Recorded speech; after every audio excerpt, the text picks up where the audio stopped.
Time now for my political panel, and today it's National Senator Matt Canavan and Labor Senator Malarndirri McCarthy also joins me. Welcome to both of you. Hi, Patricia. Good afternoon, Patricia. Starting with you, if I can, Matt Canavan. Malcolm Turnbull was on the program earlier. He said he can't think of a bigger black and white failure of public administration than the vaccination rollout. Has it been a failure? I mean, what have we got today? 7.92% of Australians fully vaccinated 4.5 months in? Look, I disagree with that completely. I think it's way over the top there. The key policy goal for us during a global pandemic is to save people's lives, is to keep people safe. And on that score, the Australian government and governments and Australia as a whole, Australian people as a whole, have done very, very well. There's only about 50 countries below us that have had a lower death rate than we've had, and most of those are isolated countries in the Pacific Islands, Sub-Saharan Africa, etc. So we've done very, very well. Now, there's also the other thing here is you can see a clear relationship between those countries that have low death rates and low case rates and those countries that have lower vaccination rates. Surprise, surprise, those countries that have more widespread coronavirus have taken up vaccines earlier, have had, I suppose, less hesitancy from people to have the vaccine because there's a clear and present danger to them. But I would much prefer to be in a country that has a low death rate and a low vaccination rate rather than the vice versa. And so I don't think this necessarily utopian ideal world and country exists where both you're leading the world in vaccination and you have some of the lower death rates in the world. That doesn't really exist. So we can't make the perfect the enemy of the good. Our rollout, our response to COVID has not been perfect.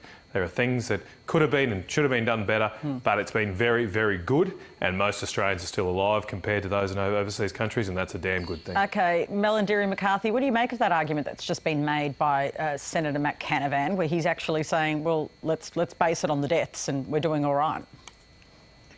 Well, it's pretty disappointing, really, Patricia. I did hear Matt say that in the Senate. And, Matt, seriously, we know that getting through COVID was certainly important in terms of last year. But let's be realistic. You know, we should have had at least 4 to 6 options in terms of the vaccination options.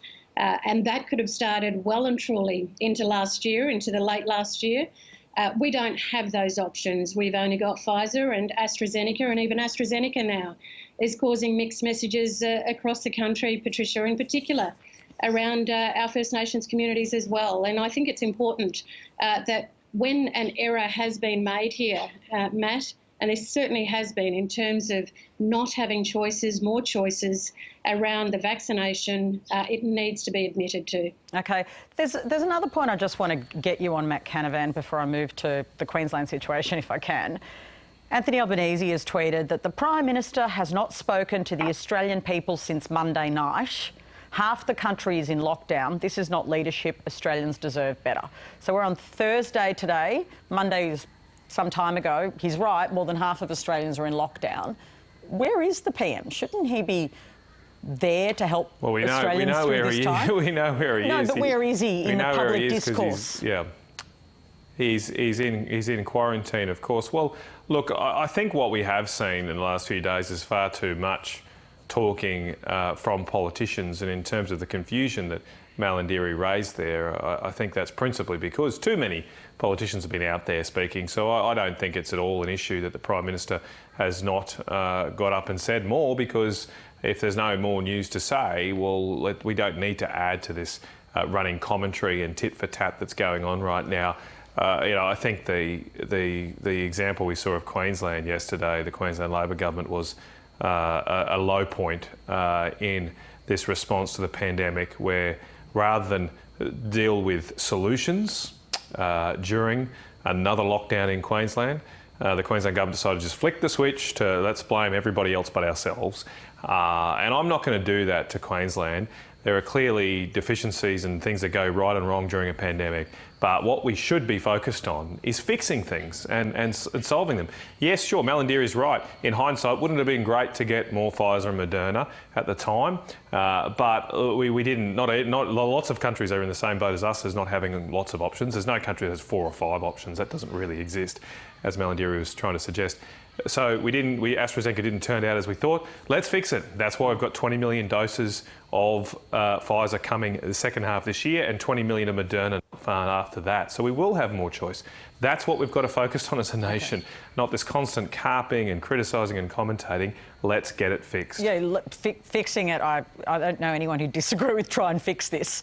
Malarndirri, interesting point made by Matt Canavan. Basically, politicians should get out of the way.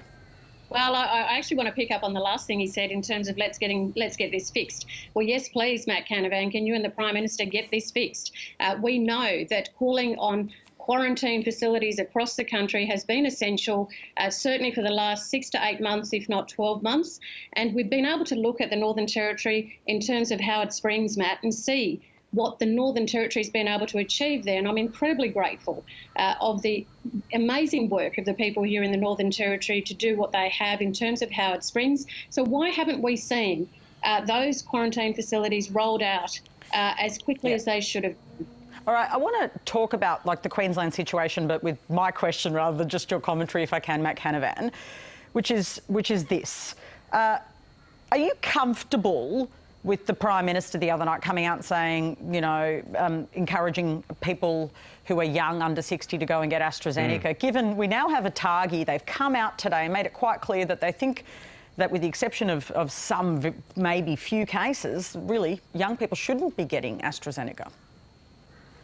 Well, what I agree with, just to be clear, what I heard the Prime Minister say is that people should be free to get AstraZeneca after consulting with their own GP. This is encourages young people to go to their GPs, the word encourages. Yeah. Well, I do agree with that. I encourage people to go and see their GP and talk about their individual medical circumstances. I don't think it is the right approach to have blanket rules on these issues, especially with something that is of low risk to the average person, as the clotting we've seen in AstraZeneca. That's not to say there is elevated risks for some individuals with underlying conditions. That's why it's important for people to go see their GP and not just turn up to a mass hub or something like that and get AstraZeneca. You should go talk to your GP. But the appropriate decisions that are made on medical issues are made between individuals and their medical experts, their doctors, providing them advice. That's the situation that's the approach we take to other situations, like getting anaesthetics, which does come with risk, can lead to fatal outcomes. But you're always told when you go to the dentist or in hospital, here are the risks. You've got to sign a form. You decide. And that approach serves us really, really well. And I don't see why we should depart from that, giving individual patients their choice about the risks after an informed discussion with their GP. Malarndirri McCarthy, is exactly how things is that reasonable, the PM just indemnifying doctors to give people another choice? Well, look, I think what's important here, Patricia, is that all Australians do look to their leaders, irrespective of politics. And when they see the confusion that has occurred massively over time in relation to AstraZeneca, it is not helping ordinary Australians. It's not helping those people in rural and remote regions. And I do think that everyone has to take a deep breath here and recognise that we've got to get this right for all Australians. And of course, it makes sense for any person getting any kind of vaccine to be checking with their local doctor and GP. But let's be clear, there has been a massive confusion here, and that has to stop from the Prime Minister down. Malarndirri, just staying with you, you're a senator in the Northern Territory. Alice Springs is under a 72-hour lockdown. How concerned are you that the virus could spread into vulnerable Aboriginal communities? We're always concerned, Patricia, from the get-go in terms of certainly the remote and regional communities of Australia, but in particular First Nations areas. But we also have terrific people who work in our Aboriginal community health sector, like Congress in Alice Springs, who's out there with their staff, Tunganjira, who looks after the 16 town camps around Alice Springs. They're out there messaging already. They're also showing leadership with some of their leaders, getting vaccinations. And this is the sort of thing that we have to continue to do at the moment. Just a final question to you, Matt Canavan, because National Cabinet meets tomorrow, and I know certain premiers really want to push for a radical reduction in the number of overseas intake, including Australians coming in and others, as we've learnt. Is that reasonable until we have higher levels of vaccination, given, and I've just looked at this today, 8 quarantine breaches in the last month? I think that would be a backward step. I'd like to see us increase the number of people that are coming back overseas over time. We've got to learn to live with COVID. Yes, there will be outbreaks as a result of that, as we've seen, but we just cannot completely depart from all the risk here.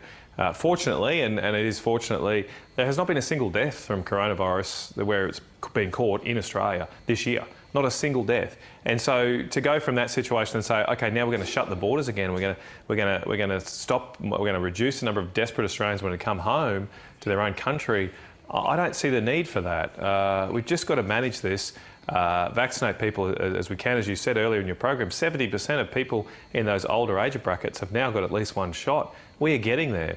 And younger people, of course, don't face the same fatality risks from coronavirus. So we've got to get the balance here right and adjust ourselves over time and open up. We cannot just keep locking down every time there's a risk of this disease. Thanks to both of you. We're out of time. Appreciate both of you joining me. National Senator Matt Canavan there and Labor Senator Malarndirri McCarthy.